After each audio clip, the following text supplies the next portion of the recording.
ओम नमः शिवाय। राधे राधे। जय श्री कृष्णा। प्रिय भक्तों, आप सभी भक्तों का आपके अपने YouTube चैनल अंशु भक्ति पर हार्दिक स्वागत है। आज 4 मार्च दिन मंगलवार फाल्गुन मास शुक्ल पक्ष की पंचमी तिथि है, जिसकी शुरुआत 3 मार्च को शाम 6:02 पर हो चुकी है तथा जिसका समापन 4 मार्च को दोपहर 3:16 पर समाप्त होगा। उसके बाद षष्ठी तिथि प्रारंभ हो जाएगी। अगर आज आप कोई शुभ कार्य करना चाहते हैं तो राहुकाल का समय नोट कर ले। इस समय कोई शुभ कार्य न करें। आज राहुकाल 3:28 दोपहर से लेकर 4:55 दोपहर तक रहेगा। आप सभी की मंगल कामना के साथ चलिए आज के इस वीडियो की शुरुआत करते हैं। प्राचीन काल में कुंडलपुर नामक एक शहर हुआ करता था, जहां नंदा नाम का एक ब्राह्मण अपनी पत्नी सुनंदा के साथ रहता था। धनी दंपत्ति की कोई संतान नहीं थी जो उनके वंश के नाम को आगे बढ़ा सके। इस वजह से ब्राह्मण हनुमान जी की पूजा अर्चना के लिए वन की ओर प्रस्थान कर गया। वहीं ब्राह्मण की पत्नी ने घर पर बजरंगबली की पूजा अर्चना करनी शुरू कर दी। ब्राह्मण की पत्नी प्रत्येक मंगलवार का व्रत रखती और शाम को भोग बनाकर हनुमान जी को अर्पित करती और फिर स्वयं ग्रहण करती थी। लेकिन एक दिन मंगलवार को कोई और व्रत पड़ गया, जिसकी वजह से वह महावीर जी का व्रत नहीं रख पाई, जिसकी वजह से उसने भोजन भी नहीं बनाया और हनुमान जी को भोग भी नहीं लगाया और स्वयं भी भोजन ग्रहण नहीं किया। वह अपने मन में ये प्रण लेकर सो गई कि अगले मंगलवार को वह हनुमान जी को भोग लगाकर ही अन्न ग्रहण करेगी। ब्राह्मण की पत्नी 6 दिन तक भूखी प्यासी रही। मंगलवार के दिन वह मूर्छित हो गई। तब बजरंगबली ने उसकी श्रद्धा और निष्ठा को देखते हुए उससे प्रसन्न होकर उसे दर्शन दिए और कहा कि मैं तुमसे बहुत खुश हूँ। मैं तुमको एक सुंदर बालक देता हूँ जो तुम्हारी बहुत सेवा करेगा। और हनुमान जी अपने बाल रूप का दर्शन देकर अंतर्ध्यान हो गए। सुंदर बालक पाकर वह बहुत खुश हुई। उसने बालक का नाम मंगल रखा। कुछ वक्त बाद ब्राह्मण जब वन से लौटकर आया तो उसने अपने घर में एक सुंदर बालक को देखा। तो उसने अपनी पत्नी से पूछा कि यह बालक कौन है। पत्नी ने कहा कि मंगलवार के व्रत से प्रसन्न होकर हनुमान जी ने मुझे यह बालक दिया है। यह सुनकर ब्राह्मण को अपनी पत्नी की बात पर विश्वास नहीं हुआ। एक दिन ब्राह्मण कुएं से पानी भरने चला तो उसकी पत्नी ने कहा कि मंगल को भी साथ ले जाओ। ब्राह्मण बालक को अपने साथ ले गया, लेकिन जब वापस लौटा तो बालक उसके साथ नहीं था, क्योंकि पानी भरने के बाद मंगल को ब्राह्मण ने कुएं में डाल दिया था। जब ब्राह्मण की पत्नी ने मंगल के बारे में पूछा तो ब्राह्मण जब तक कुछ बोलता तभी मंगल मुस्कुराता हुआ घर आ गया। उसको देखकर ब्राह्मण आश्चर्यचकित हुआ। उसी रात को बजरंगबली ने ब्राह्मण को सपने में दर्शन दिए और बताया, यह पुत्र मेरा बाल रूप है और तेरी पत्नी की भक्ति से प्रसन्न होकर मैंने उसे वरदान स्वरूप प्रदान किया है। यह सुनकर ब्राह्मण खुश हो गया और ब्राह्मण दंपत्ति सुखपूर्वक अपना जीवन व्यतीत करने लगे और नियमित रूप से मंगलवार का व्रत रखने लगे। मंगलवार का व्रत रखने वाले मनुष्य पर हनुमान जी की अपार कृपा होती है। जिस प्रकार हनुमान जी ने ब्राह्मण तथा ब्राह्मणी की भक्ति की लाज रखी, उसी प्रकार मंगलवार के दिन इस कथा को कहने वाले, सुनने वाले तथा मंगलवार का व्रत करने वाले हनुमान जी के सभी भक्तों पर हनुमान जी की कृपा दृष्टि बनी रहती है। बोलिए बजरंगबली की जय। विद्याधर नामक एक भगवान शिव के अनन्य भक्त थे और वे प्रतिदिन प्रातः और शयन भगवान शिव का भजन किया करते थे। उनकी पत्नी का नाम सुशीला था। अपने पति का मन इस प्रकार वैराग्य की ओर झुका देख वे उतनी प्रसन्न नहीं थी। विद्यापति प्रतिदिन इतने मधुर स्वर में शिव भजन किया करते थे कि एक बार स्वयं भगवान शंकर को उनके भजन को सुनने की आकांक्षा हुई। इसी कारण उन्होंने एक निर्धन व्यक्ति का वेश बनाया और विद्यापति के घर पहुँचे। वहाँ उन्होंने कहा कि उन्हें वे अपने सेवक के रूप में अपने घर में ही रहने दे। हालांकि विद्यापति इससे सहमत नहीं थे, किंतु सुशीला ने ये सोचकर कि वो उनके काम में सहायता करेगा, भगवान शंकर को अपने घर पर सेवक के रूप में रख लिया। भगवान शंकर ने अपना नाम उगना बताया। अब तो वे प्रतिदिन विद्यापति का भजन सुनने लगे। वे भजन सुनते समय इतना खो जाते थे कि घर के काम में उनका ध्यान ही नहीं रहता था। इसी कारण सुशीला उगना से चिढ़ने लगी। एक बार विद्यापति उगना के साथ बाहर निकले। जेठ का महीना था और पूरी भूमि जैसे तवे की तरह तप रही थी। जंगल से गुजरते हुए भीषण गर्मी के कारण विद्यापति अचेत होकर गिर पड़े। उन्होंने उगना से कहा कि प्यास के कारण उनकी मृत्यु हो जाएगी, इसीलिए कैसे भी हो उनके पीने के लिए पानी ले आए। अपने स्वामी की रक्षा के लिए उगना पानी की खोज में गए, किंतु उन्हें तो पता ही नहीं था कि यहाँ आसपास दूर दूर तक पानी की एक बूंद भी नहीं है। तो अपने भक्त की रक्षा करने के लिए उगना रूपी भगवान शंकर ने थोड़ी दूर जाकर अपनी जटा से गंगा जल निकालकर विद्यापति को दिया। पवित्र गंगा जल पीते ही विद्यापति की चेतना लौटी और उनके शरीर में शक्ति का संचार हुआ। उन्होंने आश्चर्य से उगना से पूछा कि इस निर्जन वन में उसे गंगा जल कहाँ से प्राप्त हुआ। उगना रूपी भगवान ने बात को बदलने की कोशिश की, किंतु तब तक विद्यापति समझ चुके थे कि ये कोई साधारण मनुष्य नहीं है। वे वहीं भगवान शिव के ध्यान को बैठ गए। अपने भक्त को इस हालत में देखकर अंततः भगवान शंकर अपने रूप में आ गए। अपने आराध्य को अपने सामने देखकर विद्यापति भाव विभोर हो गए। भगवान शंकर ने विद्यापति से वरदान मांगने को कहा। इस पर विद्यापति ने जीवन पर्यंत उन्हें अपने घर पर रहने का वरदान मांगा। भगवान ने मुस्कुराते हुए कहा कि वे जीवन भर किसी के पास नहीं रह सकते, अतः वे कोई और वरदान मांग ले, किंतु विद्यापति अपने हट पर अड़े रहे। ऐसा देखकर भगवान शंकर ने कहा कि वे उनके घर पर रहेंगे, किंतु जैसे ही विद्यापति उनका रहस्य किसी को बताएंगे, उसी क्षण वे उन्हें छोड़कर चले जाएंगे। विद्यापति ने सहर्ष इसे स्वीकार कर लिया। वे दोनों वापिस घर आ गए। विद्यापति को तो जैसे पूरा संसार मिल गया। वे और अधिक उगना को लेकर भगवान के भजन में रम गए। इस कारण उनकी पत्नी सुशीला का असंतोष और बढ़ गया। एक बार सुशीला ने उगना को किसी कार्य के लिए बुलाया, किंतु भगवान शंकर विद्यापति का भजन सुनने में मग्न थे। अपनी आज्ञा की ऐसी अवहेलना होते देख सुशीला क्रोध से भर गई। उसने वहीं रसोई से एक जलती हुई छड़ी उठाई और उगना को पीटना शुरू कर दिया। जब विद्यापति ने ऐसा देखा तो अनायास ही उनके मुख से निकल गया कि तुमने ये क्या किया, ये साक्षात भगवान शंकर है।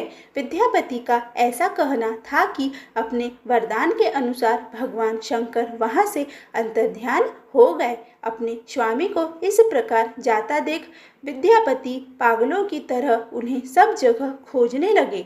अपने भक्त की ऐसी हालत देखकर एक बार फिर भगवान शंकर ने उन्हें दर्शन दिए और कहा कि अब मैं तुम्हारे साथ नहीं जा सकता, किंतु तुम्हारे लिए मैं सदा इस स्थान पर शिवलिंग के रूप में रहूँगा। उनके जाते ही वहाँ एक शिवलिंग प्रकट हुआ, जिसे विद्यापति ने उगना महादेव की संज्ञा दी। आज भी मधुबनी बिहार में देश भर से लोग इस धार्मिक स्थल के दर्शन को आते हैं। बोलिए उमापति महादेव की जय। प्रिय भक्तों, अब हम फाल्गुन मास महात्म्य की कथा अध्याय 18 का श्रवण करेंगे। सूत जी बोले, हे महर्षियों, समृद्धि संपन्न इक्ष्वाकु वंश में परम धार्मिक तथा सभी धनुषधारियों में श्रेष्ठ मित्रसह नामक राजा था। उस राजा की मदयंती नामक धर्मनिष्ठ तथा कल्याणमयी पत्नी थी, जो कि राजा नल की प्रसिद्ध गुणों वाली साध्वी दमयंती के समान सतीत्व संपन्न थी। आखेट में रुचि रखने वाला वह राजा मित्रसह एक बार विशाल सेना को लेकर घने वन में गया। वहां घूमते हुए उस राजा ने साधुओं को दुख देने वाले महादुष्ट तथा नीच कमठ नामक राक्षस को मार डाला। तब उस निशाचर का पापी छोटा भाई मैं इस राजा को छल से जीत लूंगा ऐसा निश्चय करके कपट रूप धारण कर राजा के पास गया। उसे विनम्र आकृति वाला तथा सेवा करने के लिए आया हुआ देखकर उस राजा ने बिना सोचे समझे ही उसे रसोई का अध्यक्ष बना दिया। उसके कुछ समय के बाद वन में विहार कर राजा अपने राज्य को पुनः वापिस लौट गया। उसके बाद राजा ने पिता का श्राद्ध दिन आने पर अपने गुरु वशिष्ठ को आमंत्रित कर उन्हें घर बुलाया और भक्तिपूर्वक भोजन कराया। रसोइये का रूप धारण करने वाले उस राक्षस ने वशिष्ठ जी के सामने मनुष्य के मांस से मिश्रित शाकामिष परोसा।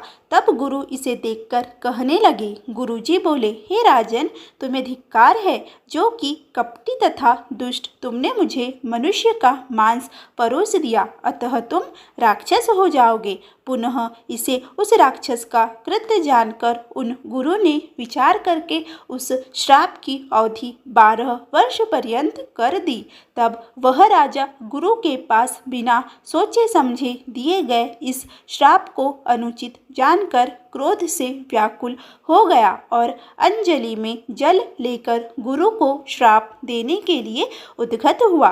तब उसकी धर्मशिला पतिव्रता स्त्री मदयंती ने उसके चरणों में गिरकर उसे गुरु को श्राप देने से मना किया। तब राजा अपनी पत्नी की बात का आदर करके श्राप देने से रुक गया और उस जल को अपने चरणों पर गिरा दिया, जिससे उसके चरण काले पड़ गए।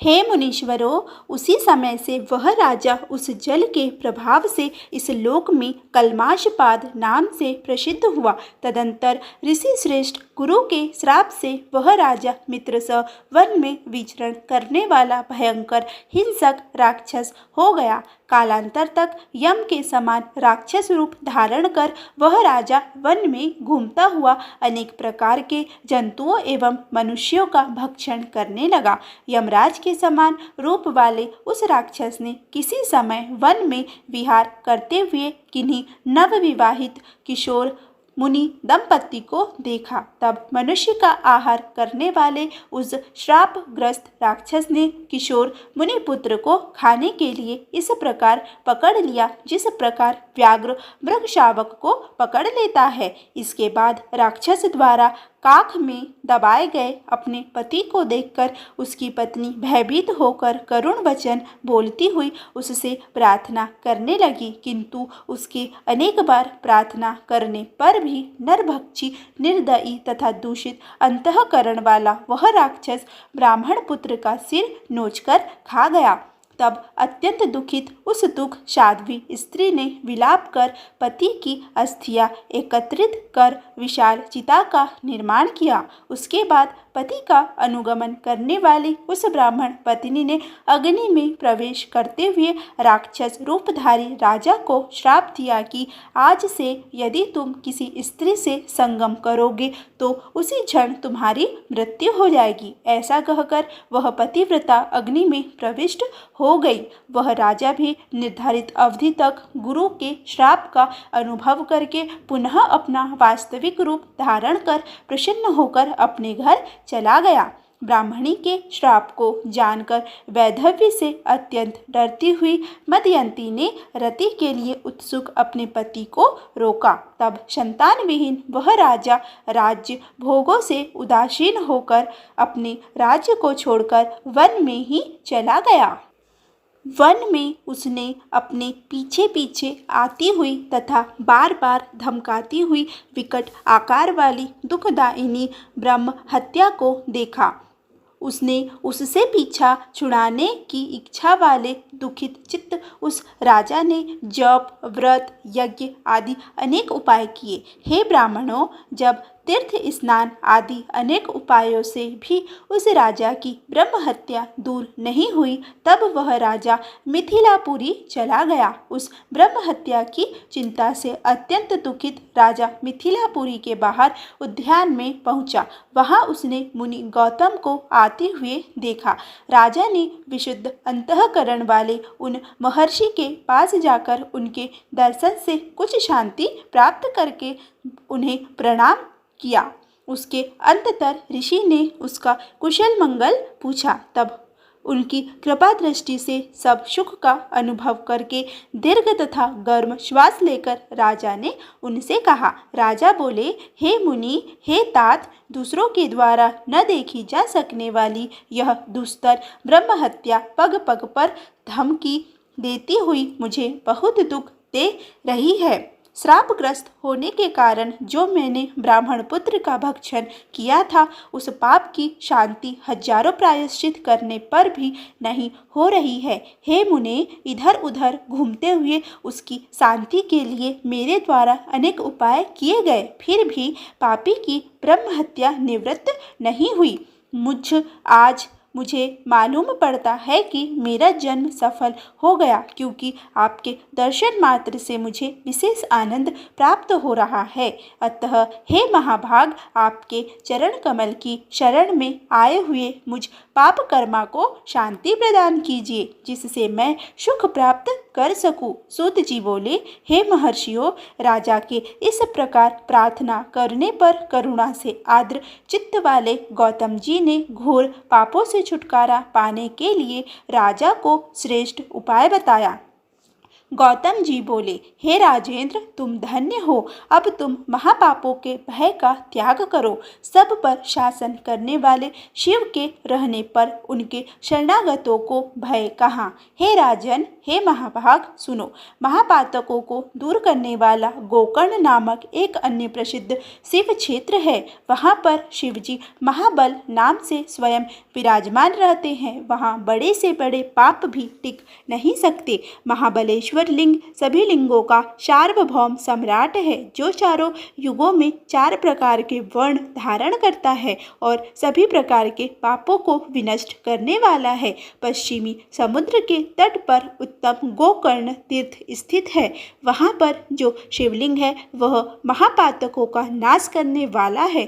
महापापी भी वहाँ जाकर सभी तीर्थों में बारंबार स्नान कर महाबलेश्वर की पूजा कर शैव पद को प्राप्त हुए हैं। हे राजेंद्र, उसी प्रकार तुम भी उस गोकर्ण नामक शिव स्थान में जाकर उस लिंग का पूजन कर अपने मनोरथों को प्राप्त करो। तुम वहाँ सभी तीर्थों में स्नान कर महाबलेश्वर का भली भांति पूजन करके शिव पापों से छुटकारा पाकर शिवलोक को प्राप्त करो। सूत जी बोले, हे महर्षियों, इस प्रकार महान आत्मा वाले महर्षि गौतम मुनि से आज्ञा प्राप्त कर वह राजा अत्यंत प्रसन्न चित्त होकर गोकर्ण तीर्थ में गया और वहाँ सभी तीर्थों में स्नान कर महाबलेश्वर की पूजा करके अपने संपूर्ण पापों से मुक्त होकर उसने शिव के परम पद को प्राप्त किया। जो मनुष्य महाबलेश्वर की इस प्रिय कथा को नित्य सुनता है, वह 21 पौड़ी के वंशजों सहित शिवलोक को जाता है। हे महर्षियों, इस प्रकार मैंने आप लोगों से महाबलेश्वर नामक शिवलिंग के सर्व पापनाशक परम अद्भुत महात्मा का वर्णन किया।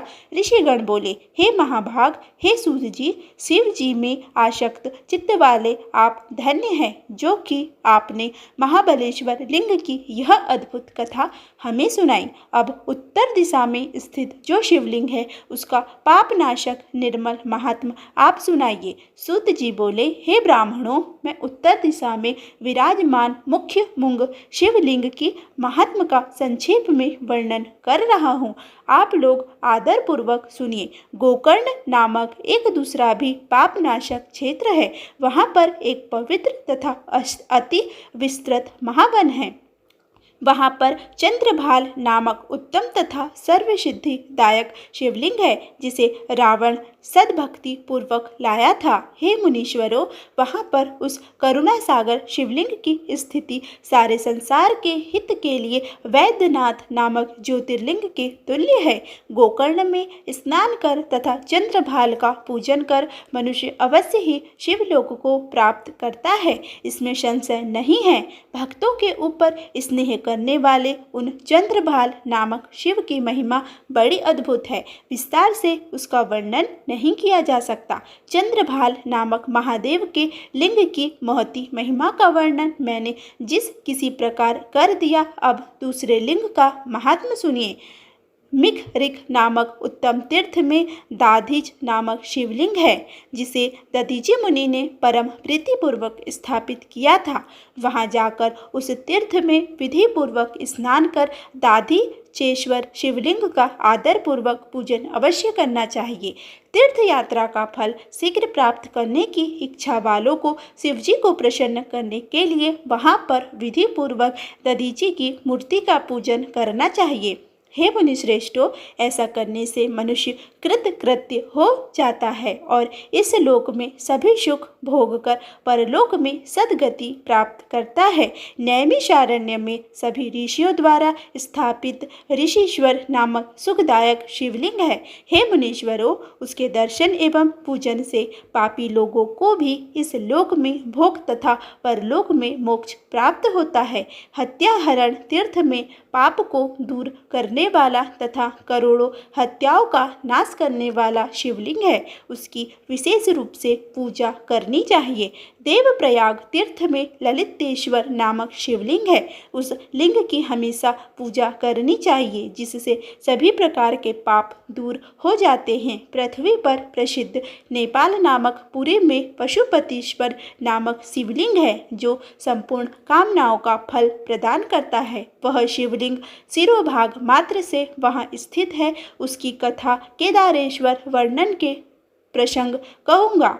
उसके समीप मुक्तिनाथ नामक अत्यंत अद्भुत शिवलिंग है, उसके दर्शन एवं अर्चन से भोग तथा मोक्ष प्राप्त होते हैं। हे मुनीश्वरों, इस प्रकार मैंने आप लोगों से चारों दिशाओं में स्थित शिवलिंगों का उत्तम वर्णन किया। अब आप लोग और क्या सुनना चाहते हैं? तब ऋषि बोले, हे सूत जी, आप व्यास जी की कृपा से सब कुछ जानते हैं, कोई भी बात आपसे अज्ञात नहीं है, इसलिए हम लोग आपसे पूछते हैं। आपने पूर्व में कहा था कि लोक में सभी जगह शिवलिंग की पूजा होती है, क्या वह लिंग होने के कारण ही पूजित है अथवा अन्य कोई कारण है? शिव वल्लभा पार्वती लोक में बाण लिंग रूपा कही जाती है। हे सूत जी, इसका क्या कारण है? इस विषय में आपने जैसे सुना है वैसा कहिए। सूत जी बोले, हे ब्राह्मणों, हे ऋषि सम्मतों, मैंने व्यास जी से जो कल्प भेद की कथा सुनी है उसी का आज वर्णन कर रहा हूँ, आप लोग सुने। पूर्व काल में दारू वन में ब्राह्मणों के साथ जो घटना घटी उसी को आप लोग सुने। जैसा मैंने सुना है वैसा ही कहता हूँ। हे ऋषि सत्तमों, जो दारू नामक श्रेष्ठ वन है, वहाँ नित्य शिवजी के ध्यान में तत्पर शिव भक्त ब्राह्मण रहा करते हैं। हे मुनीश्वरों, वे तीनों कालों में सदा शिव जी की पूजा करते हैं और नाना प्रकार के स्रोतों से उनकी स्तुति किया करते हैं। शिव ध्यान में मग्न रहने वाले वे शिव भक्त श्रेष्ठ ब्राह्मण किसी समय समिधा लेने के लिए वन में गए हुए थे। इसी बीच उन लोगों की परीक्षा लेने हेतु साक्षात नीललोहित भगवान शंकर विकट रूप धारण कर वहां आए। वे दिगंबर भस्म रूप भूषण से विभूषित तथा महातेजस्वी भगवान शंकर हाथ में तेजोमय लिंग को धारण कर विचित्र लीला करने लगे। मन से उन वनवासियों का कल्याण करने के लिए भक्तों से प्रेम करने वाले वे शिव स्वयं प्रेम पूर्वक उस वन में गए। उन्हें देखकर ऋषि पत्नियां अत्यंत भयभीत हो गई और अन्य स्त्रियां विडल तथा आश्चर्यचकित होकर वहीं चली गई। कुछ स्त्रियों ने परस्पर हाथ पकड़कर आलिंगन किया। कुछ स्त्रियां आपस में आलिंगन करने के लिए अत्यंत मोहविह्वल हो गई। इसी समय सभी ऋषिवर वन से समिधा लेकर आ गए और वे इस आचरण को देखकर उसे समझ नहीं सके और दुखित तथा क्रोध से व्याकुल हो गए। तब शिव की माया से मोहित हुए समस्त ऋषिगण दुखित हो आपस में कहने लगे, यह कौन है, यह कौन है। जब उन दिगंबर अवधूत ने कुछ भी नहीं कहा, तब उन ऋषियों ने भयंकर पुरुष का रूप धारण किए हुए उन शिवजी से कहा, हे अवधूत, तुम वेद मार्ग का लोप करने वाला यह विरुद्ध आचरण कर रहे हो, अतः तुम्हारा यह विग्रह रूप लिंग शीघ्र ही पृथ्वी पर गिर जाए। सूत जी बोले, हे महर्षियों, उनके ऐसा कहने पर अद्भुत रूप वाले उन अवधूत वेशधारी शिव का वह चिन्मय लिंग शीघ्र ही पृथ्वी पर गिर पड़ा। अग्नितुल्य उस माहेश्वर लिंग ने सामने स्थित सभी वस्तुओं को जला डाला और इतना ही नहीं, वह फैलकर जहाँ जहाँ जाता सब कुछ भस्म कर देता। वह पाताल में तथा स्वर्ग में भी वैसे ही गया। वह पृथ्वी पर सर्वत्र गया और कहीं भी स्थिर न रहा। सारे लोग व्याकुल हो उठे और वे ऋषिगण अत्यंत दुखित हो गए। देवता और ऋषियों ने किसी को भी अपना कल्याण दिखाई न पड़ा। जिन देवता और ऋषियों ने शिव जी को नहीं पहचाना, वे सब दुखित हो आपस में मिलकर ब्रह्मा जी की शरण में गए। हे ब्राह्मणों, वहां जाकर उन सभी ने ब्रह्मा को प्रणाम तथा स्तुति कर सृष्टिकर्ता ब्रह्मा से सारा वृत्तांत निवेदन किया। तब ब्रह्मा जी उनका वचन सुनकर उन श्रेष्ठ ऋषियों को शिव की माया से मोहित जानकर सदाशिव को नमस्कार कर कहने लगे। ब्रह्मा जी बोले, हे ब्राह्मणों, आप लोग ज्ञानी होकर भी निंदित कर्म कर रहे हैं, तो यदि अज्ञानी लोग ऐसा करें तो फिर क्या कहा जाए। इस प्रकार सदाशिव से विरोध करके भला कौन कल्याण की कामना कर सकता है। यदि कोई मध्याह्न काल में आए हुए अतिथि का सत्कार नहीं करता तो वह अतिथि उसका सारा पुण्य लेकर और अपना सारा पाप उसको देकर चला जाता है। फिर शिवजी के विषय में तो कहना ही क्या। अतः जब तक यह शैवलिंग स्थिर नहीं होता, तब तक तीनों लोकों में कहीं भी लोगों का कल्याण नहीं हो सकता। मैं यह सत्य कहता हूँ।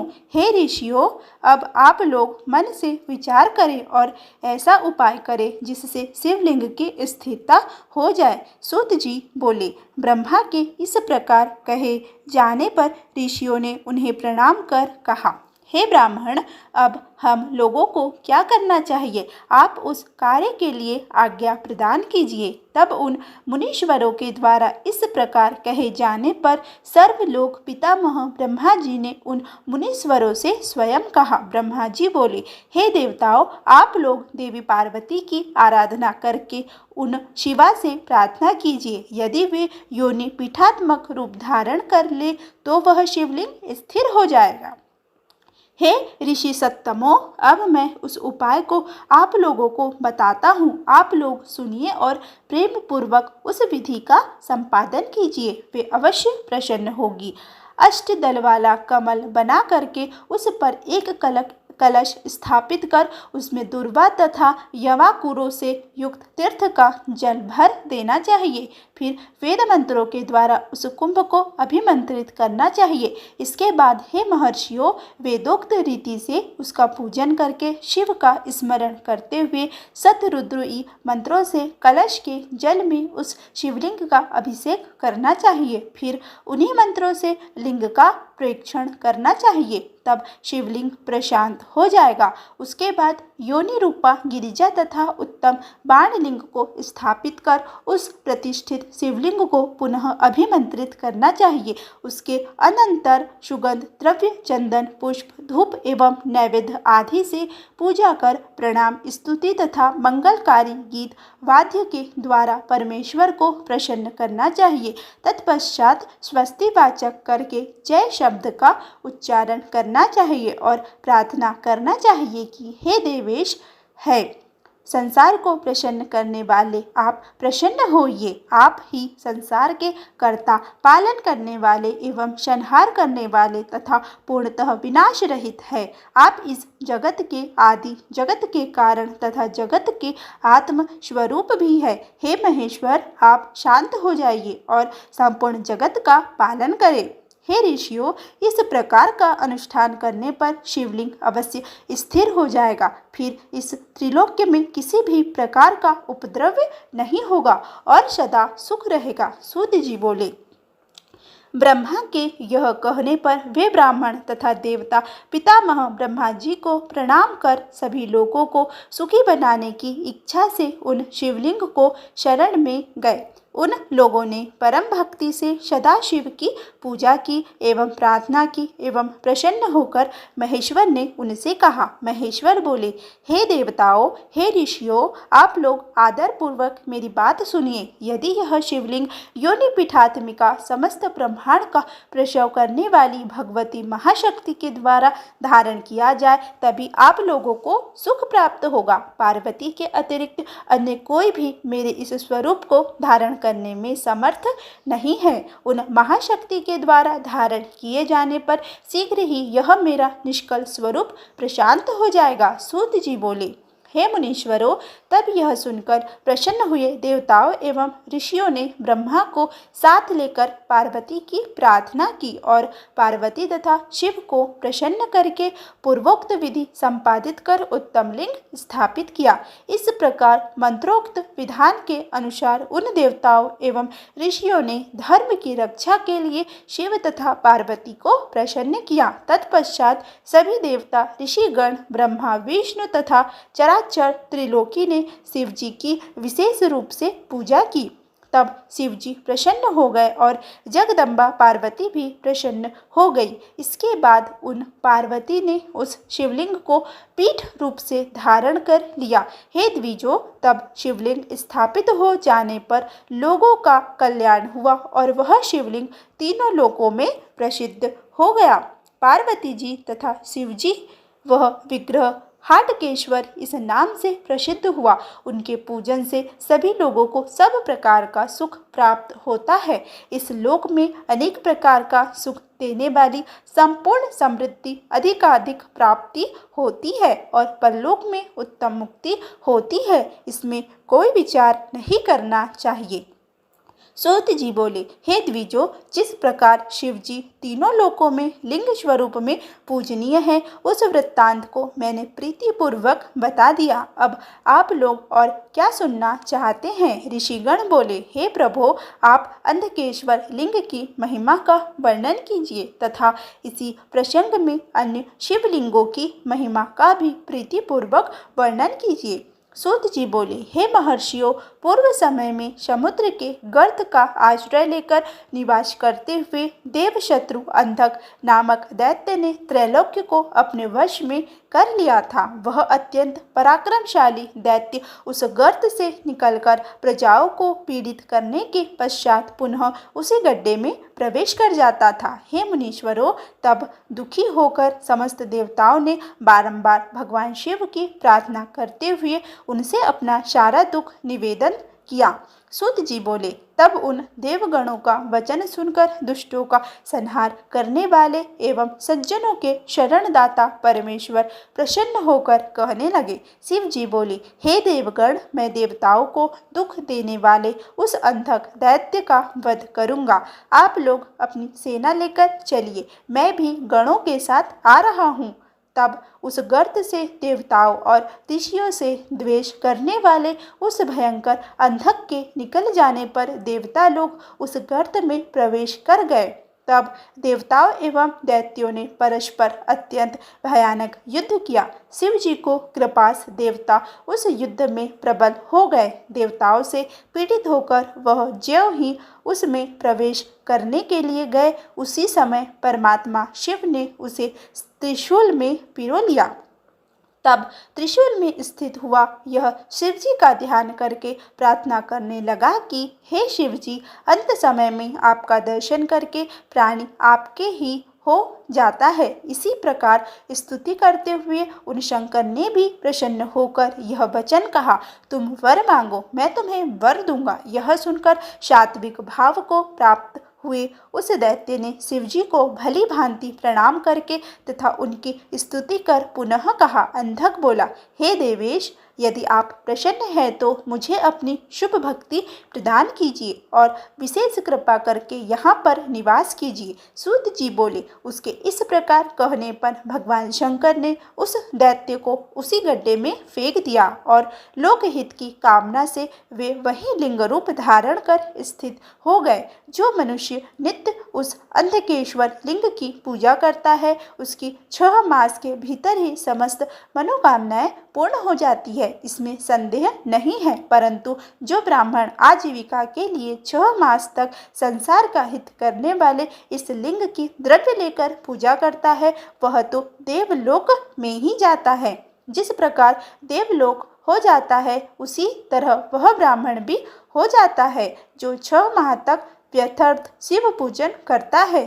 जो देवलोक कहा गया है वह द्विजत्व के अधिकार से वंचित हो जाता है। ऋषिगण बोले, देवलोक कौन कहा गया है और उसका क्या कार्य है? वे महाप्राज्ञ लोकहित के लिए आप इसे बताइए। सूत जी बोले, ऋषियों, जो दधीची नामक धर्मिष्ठ, वेद में पारंगत, शिव भक्ति में संलग्न तथा शिव शास्त्र परायण विप्र थे, उनका पुत्र भी वैसा ही था। वह सुदर्शन नाम से प्रसिद्ध था तथा उसकी दुकुला नामक पत्नी थी जो दुष्ट कुल में उत्पन्न हुई थी। उसका वह पति सुदर्शन उसके वश में रहता था। उसके 4 पुत्र हुए। वह सुदर्शन भी नित्य शिव जी की पूजा करता था। किसी समय दधीची को दूसरे गांव में जाना पड़ा। वहां बांधवों के सम्मेलन के कारण बंधु बांधव ने उन्हें लौटने नहीं दिया। शैवों में श्रेष्ठ वे दधीची अपने पुत्र से, तुम शिव जी की सेवा करते रहना, यह कहकर पूजन आदि दायित्वों से मुक्त होकर चले गए। उनका पुत्र सुदर्शन भी शिव जी का पूजन करता रहा।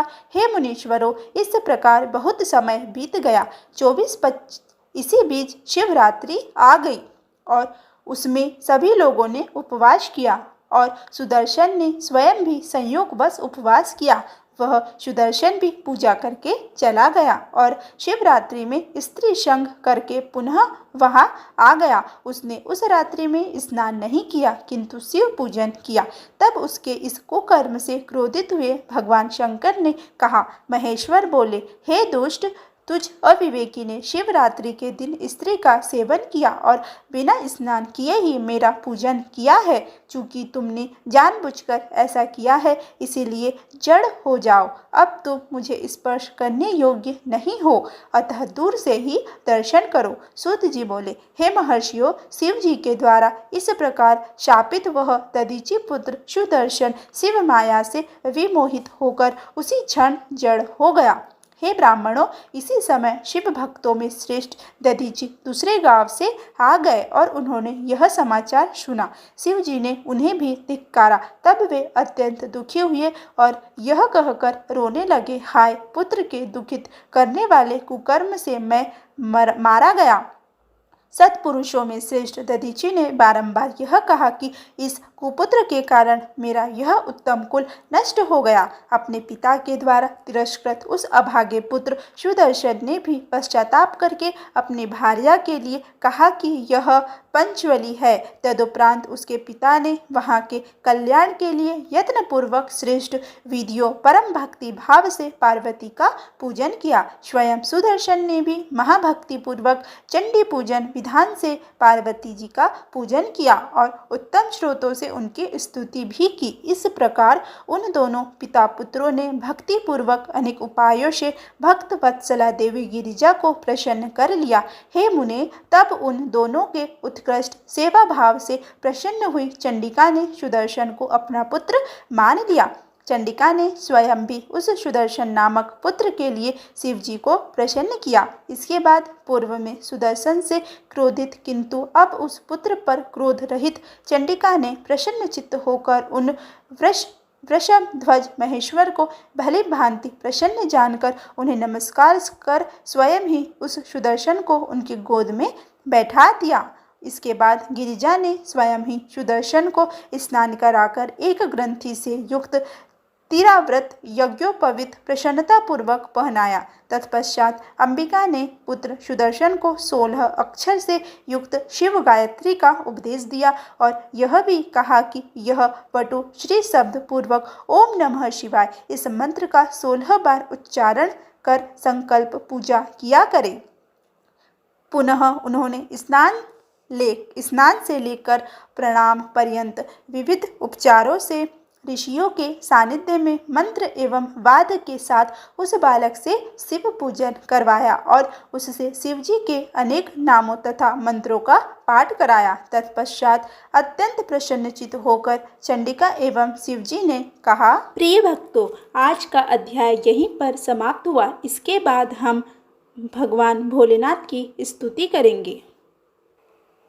जय शिव शंकर जय गंगाधर करुणाकर करतार हरे, जय कैलाशी जय अविनाशी सुख राशि सुख सार हरे, जय शशिशेखर जय डमरूधर जय जय प्रेमागार हरे, जय त्रिपुरारी जय मदहारी अमित अनंत अपार हरे, निर्गुण जय जय सगुण अनामय निराकार साकार हरे, पार्वती पति हर हर शंभो पाहि पाहि दातार हरे, जय रामेश्वर जय नागेश्वर वैद्यनाथ केदार हरे, मल्लिकार्जुन सोमनाथ जय महाकाल ओमकार हरे, त्रयंबकेश्वर जय घोमेश्वर भीमेश्वर जगतार हरे, काशीपति श्री विश्वनाथ जय मंगलमय अधहार हरे, नीलकंठ जय भूतनाथ जय मृत्युंजय अविकार हरे, पार्वती पति हर हर शंभो पाहि पाहि दातार हरे, जय महेश जय जय भवेश जय आदिदेव महादेव विभो, किस मुख से हे गुणातीत प्रभु तब अपार गुण वर्णन हो, जय भवकारक तारक हारक पातक दारक शिव शंभो, दीन दुखी हर सर्व सुखाकर प्रेम सुधाकर की जय हो, पार लगा दो भव सागर से पन कर करुणाधार हरे, पार्वती पति हर हर शंभो पाहि पाहि दातार हरे, जय मन भावन जय अति पावन शोक नशावन शिव शंभो, विपद विदारण अधम उदाहरण सत्य सनातन शिव शंभो, सहज वजन हर जलज नयन वर धवल वरण तन शिव शंभो, मदन कदन कर पाप हरण हर चरण मनन धन शिव शंभो, विवस्वान विश्वरूप प्रलयंकर जग की मूलाधार हरे, पार्वती पति हर हर शंभो पाहि पाहि दातार हरे, भोलानाथ कृपालु दयामय और दानी शिव योगी, सरल हृदय अति करुणा सागर अकथ कहानी शिव योगी, निमिष मात्र में देते हैं नवनिधि मनमानी शिव योगी, भक्तों पर सर्वस्व लुटाकर बने मशाने शिव योगी, स्वयं अकिंचन जन मन रंजन पर शिव परम उदार हरे, पार्वती पति हर हर शंभो पाहि पाहि दातार हरे, आशुतोष इस मोहमय निद्रा से मुझे जगा देना, विषम वेदना से विषयों की मायाधीश छुड़ा देना, रूप सुधा की एक बूंद से जीवन मुक्त बना देना, दिव्य ज्ञान भंडार युगल चरणों को लगन लगा देना, एक बार इस मन मंदिर में कीजिए पद संचार हरे, पार्वती पति हर हर शंभो पाहि पाहि दातार हरे, दानी हो दो भिक्षा में अपनी अनपायनी भक्ति प्रभो, शक्तिमान हो दो अभिचल निष्काम प्रेम की भक्ति प्रभो, त्यागी हो दो इस असार संसार से पूर्ण विरक्ति प्रभो, परम पिता हो दो तुम अपने चरणों से अनुरक्ति प्रभु, स्वामी हो निज सेवक की सुन लेना करुणा पुकार हरे, पार्वती पति हर हर शंभो पाहि पाहि दातार हरे, तुम बिन बेकल हो प्राणेश्वर आ जाओ भगवंत हरे, चरण शरण की बाह गहो हे उमा रमण प्रिय कंत हरे, विरह व्यतीत हो दीन दुखी हो दीन दयालु अनंत हरे, आओ तुम मेरे हो जाओ आ जाओ श्रीमंत हरे, मेरी इस दयनीय दशा पर कुछ तो करो विचार हरे, पार्वती पति हर हर शंभो पाहि पाहि दातार हरे, पार्वती पति हर हर शंभो पाहि पाहि दातार हरे, पार्वती पति हर हर शंभो पाहि पाहि दातार हरे। बोलिए उमापति महादेव की जय। प्रिय भक्तों, आपको आज की यह कथा अगर अच्छी लगी हो तो प्लीज़ वीडियो को लाइक करें, वीडियो को ज़्यादा से ज़्यादा शेयर करें तथा चैनल पर पहली बार आए हैं तो चैनल को सब्सक्राइब करना बिल्कुल भी ना भूलें। धन्यवाद।